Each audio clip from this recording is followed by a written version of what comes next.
Please subscribe, like and press the bell icon. वो जोड़ा हर समय आपस में लड़ाई करता। जैसी तेरी माँ वैसी तू। ओए कालू, मैंने तुम्हें कितनी बार कहा है मेरी माँ का नाम न लिया करो। अपनी का भूल गए? चिड़िया के घर से दाना चुराती हुई पकड़ी गई थी। सबने खूब जूते मारे थे। बड़ा आया मेरी माँ का नाम लेने वाला। तेरी जबान कुछ ज्यादा ही चलने लगी है, मैं काट दूंगा तुम्हारी जबान। मैं भी अपने मैके जा रही हूँ। अब किसी बात पर ही वापस आऊंगी। 2 वक्त की रोटी मेरी माँ दे देगी मुझे। बस गोरी जब भी मैके जाने का नाम लेती तो कालू का सारा गुस्सा हवा में उड़ जाता। ना गोरी ना, मैं के न जाना, मुझे गुस्सा आ गया था, माफ कर दो। मैं फिर कभी तुमसे लड़ाई नहीं करूँगा। मैं जा रही हूँ, मेरी गलती थी जो तुम जैसे बुड्ढे से मैंने शादी की। गोरी घर से निकलती है, कौवा रोने लग जाता है। मत जाओ गोरी, मुझे छोड़कर मत जाओ। बहुत अच्छा किया बेटी जो तुम यहाँ आ गई। उस आवारा की तबीयत 2-4 दिन में ठीक हो जाएगी। माँ, मैं सब बर्दाश्त कर सकती हूँ, मगर जब वो लड़ाई में तुम्हारा नाम लेता है तो फिर मुझसे बर्दाश्त नहीं होता। एक बार आ ले यहाँ, मैं पूछूंगी उसे। यार कबूतर, मेरे साथ चलो। गोरी नाराज होकर मैके चली गई है, उसे मनाकर वापस लाना है। ना भी कव्वे, तुम्हारी सास बहुत गुस्से वाली है। अगर उसे गुस्सा आ गया तो तुम्हारे साथ साथ मैं भी पिटूंगा। फिर कालू कौवा अकेला ही गोरी को मनाने जाता है। माँ, कालू है बाहर। मैं देखती हूँ इसे। क्या बात है, किससे मिलना है बुड्ढे कौवे? सासू माँ, मैं शर्मिंदा हूँ, मैं गोरी को लेने आया हूँ। गोरी भी घर से बाहर दरवाजे पर आ जाती है। अब गोरी ऐसे नहीं जाएगी। तो फिर कैसे जाओगी तुम? प्लीज बता दो, मैं सब करूँगा। गोरी अपनी माँ की तरफ देखकर मुस्कुराते हुए कहती है, पहले मेरे लिए और माँ के लिए मिठाई लेकर आओ, फिर मैं जाऊंगी तुम्हारे साथ। मैं अभी गया और मिठाई लेकर आता हूँ। कालू वहाँ से भाग जाता है। माँ, अब देखना मैं इस बुड्ढे को कैसे सबक सिखाती हूँ। चाचा छम छम, प्लीज मुझे 1 किलो मिठाई दे दे, मैं बाद में पैसे दे दूंगा तुम्हें। काले कौवे, तुम्हारा विश्वास तो नहीं है मुझे, मगर फिर भी मैं तुम्हें उधार दे रहा हूँ। धन्यवाद चाचा जी, धन्यवाद, आप बहुत अच्छे हैं। फिर कालू कौवा चाचा छम छम से मिठाई लेकर जाता है। कालू कौवा एक तरफ बैठा हुआ था। गोरी और उसकी माँ मिठाई मजे मजे से खा लेती है। लो लो माँ, ये गुलाब जामुन लो, बहुत मजे के हैं। बच गई बेटी, मेरा तो पेट भर गया है।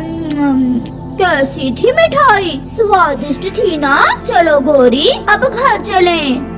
बहुत मीठा खा लिया, अब जाओ और मेरे लिए कोई नमकीन चीज लेकर आओ, जैसे कोई समोसा, फिर ही जाऊंगी मैं तुम्हारे साथ। गोरी, ऐसा न करो, मैं ला दूंगा, मैं घर जाकर ला दूंगा समोसा तुम्हें। घर जाकर तो तू मेरे लिए सूखा दाना नहीं लाता, समोसा कहाँ से लाएगा? पहले समोसा लाओ, फिर ही मैं तुम्हारे साथ जाऊंगी। करता भी तो क्या, कालू बेचारा चुपचाप समोसा लेने चला जाता है। रास्ते में उसे चिड़िया मिलती है। वो चिड़िया के पास जाता है। मिठाई लेकर गया तो अब समोसा मांग रही है, मेरी परीक्षा ले रही है। चिड़िया तुम ही बताओ, मैं क्या करूं? कालू भैया, जो कहती है वो करो, वरना गोरी वापस नहीं आएगी। एक समोसा ही तो है, ला दो कहीं से ढूंढ कर। कौवा फिर से उड़ता है। वो सीधा इंसानों की बस्ती में जाता है। हलवाई गरम गरम समोसे बना रहा था। कौवा ताक लगा कर बैठ जाता है। फिर जैसे ही हलवाई का ध्यान दूसरी तरफ होता है, कालू कौवा झट से उड़ता है और एक समोसा उठाकर वहाँ से भाग जाता है। समोसा गरम था, इसलिए उसकी चोंच जलती है, मगर वो अपनी पत्नी को खुश करने के लिए सब करता है। ये हुई ना बात। माँ, लो आधा तुम खा लो और आधा मैं खा लेती हूँ। फिर वो माँ बेटी समोसा खा लेती हैं। कालू चुपचाप बैठा हुआ था। वो इंतजार कर रहा था कि अब उसकी पत्नी उससे कहेगी कि चलो घर चलें।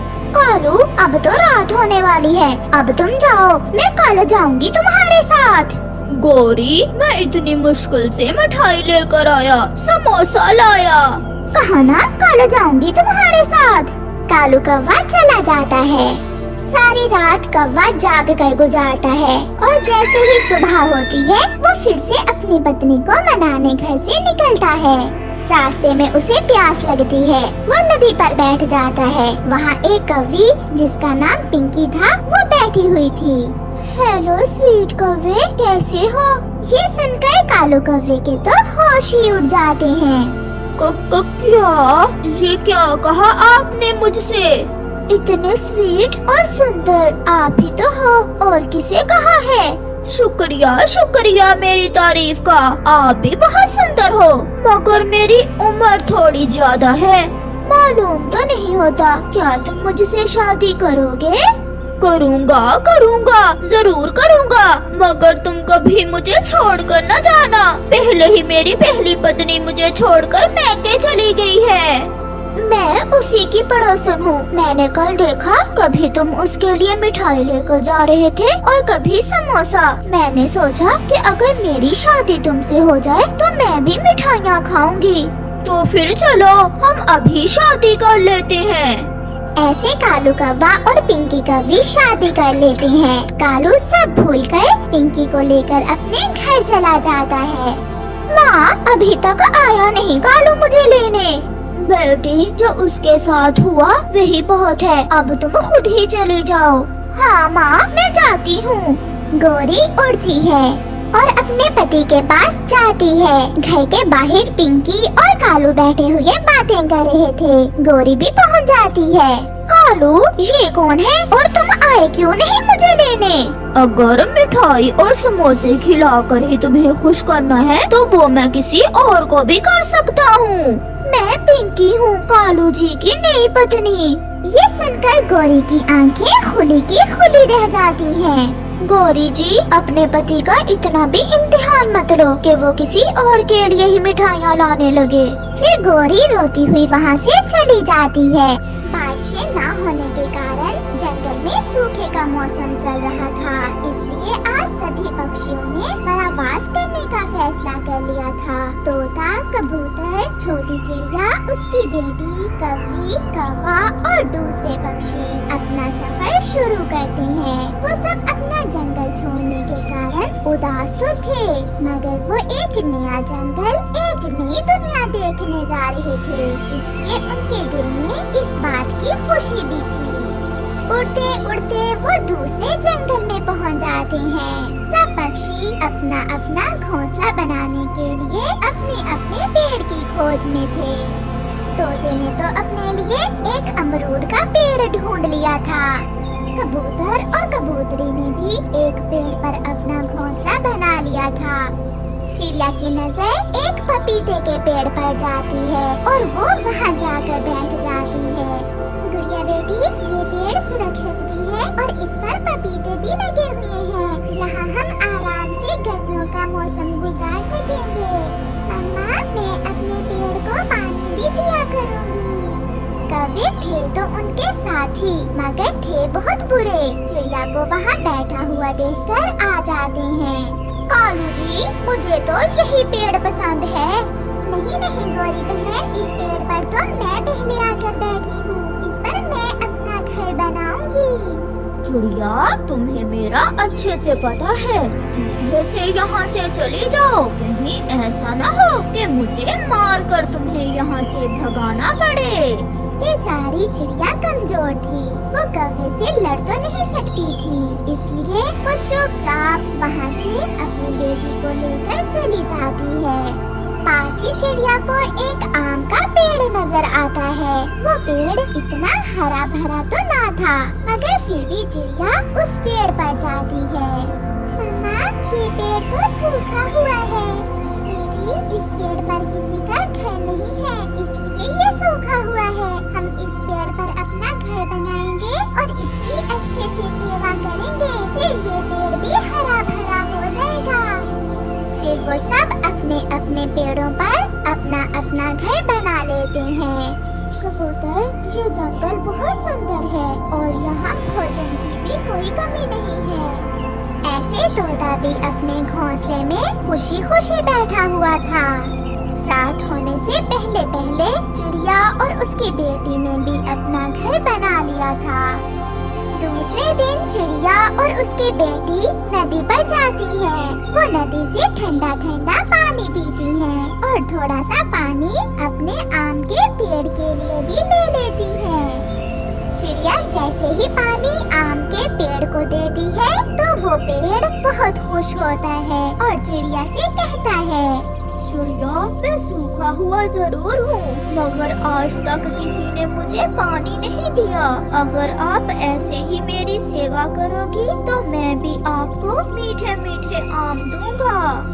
फिर ऐसे कुछ दिन गुजर जाते हैं। चिड़िया का आम का पेड़ हरा भरा हो जाता है और उस पर आम भी लग जाते हैं, मगर आम अभी कच्चे थे।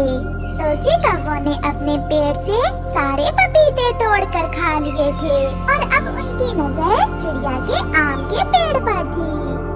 गोरी, चिड़िया का सूखा पेड़ हरा भरा हो गया है और तो और उस पर बहुत सारे आम भी लग गए हैं। अब चिड़िया खाएगी मीठे मीठे आम। ये नहीं हो सकता, वो मीठे आम तो मैं ही खाऊंगी। जो भी हो, मैं चिड़िया को वहाँ से भगा दूंगी। फिर कौवा और कौवी चिड़िया के पास जाते हैं। अब आप यहाँ क्या करने आए हैं? तुमने क्या सोच लिया कि ये पेड़ अब तुम्हारा हुआ? जब पिछली बार हम इस जंगल में आए थे तो इस पेड़ पर हमारा घर था। आंटी, हमने बहुत मुश्किल से इस पेड़ को हरा भरा किया है। हम इसे नदी से पानी ला ला कर डालते थे। छोटी बच्ची, तुम चुप कर जाओ, बड़ों की बातों में नहीं बोलते। अब जो भी हो, मैं ये पेड़ आपको नहीं दूंगी, मैं इसी पेड़ पर रहूंगी। तो फिर देखते हैं तुम कैसे मीठे मीठे आम खाती हो। गुस्से में गोरी और कालू वहाँ से चले जाते हैं। गोरी कौवी गुस्से की आग में जल रही थी। सारी रात वो सो नहीं पाती और फिर आधी रात कौवी कालू से कहती है, कालू, अगर वो मीठे आम मैं नहीं खाऊंगी तो मैं चिड़िया को भी नहीं खाने दूंगी। तो फिर चलो हम सारे कच्चे आम तोड़कर नीचे गिरा देते हैं और फिर सुबह रोएगी छोटी चिड़िया। मेरा सुंदर पति मेरी हर बात मान लेता है। फिर वो दोनों कौवे अपने घर से निकलते हैं। रात का अंधेरा था, सब सोए हुए थे। कौवा और कौवी चिड़िया के पेड़ से कच्चे आम तोड़ तोड़ कर नीचे गिराना शुरू करते हैं और फिर एक एक करके वो सारा पेड़ खाली कर देते हैं और वहाँ से भाग जाते हैं। सुबह हो जाती है। चिड़िया जैसे ही अपने घर से बाहर निकलती है तो वो अपने पेड़ के सारे आम नीचे गिरे देखकर रोती हुई अपनी बेटी को बुलाती है। गुड़िया, गुड़िया बेटी, जल्दी आओ, हम लुट गए, बहुत बुरा हुआ। गुड़िया भी घर से बाहर आ जाती है।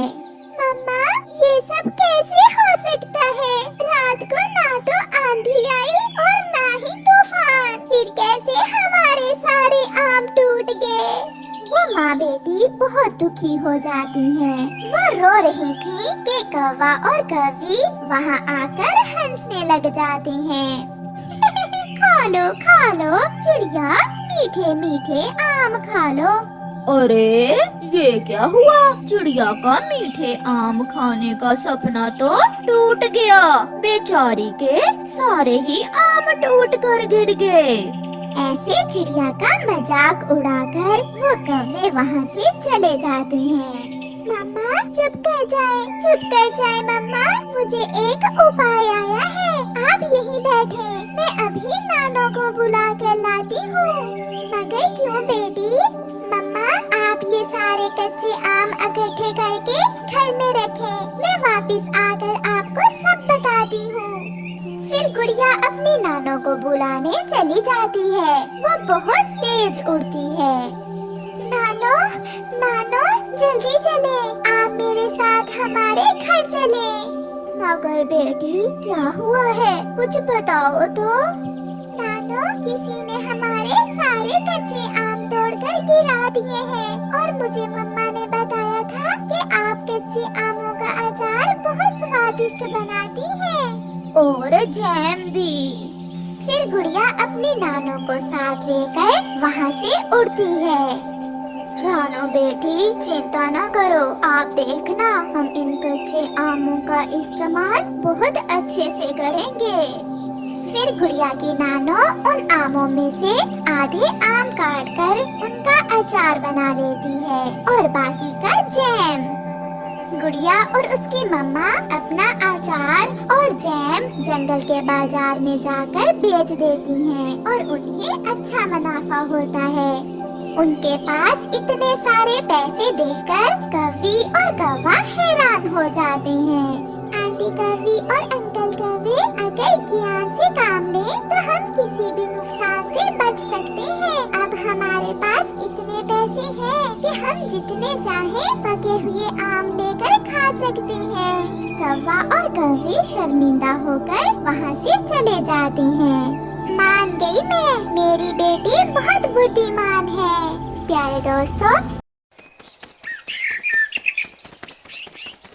Please subscribe, like and press the bell icon.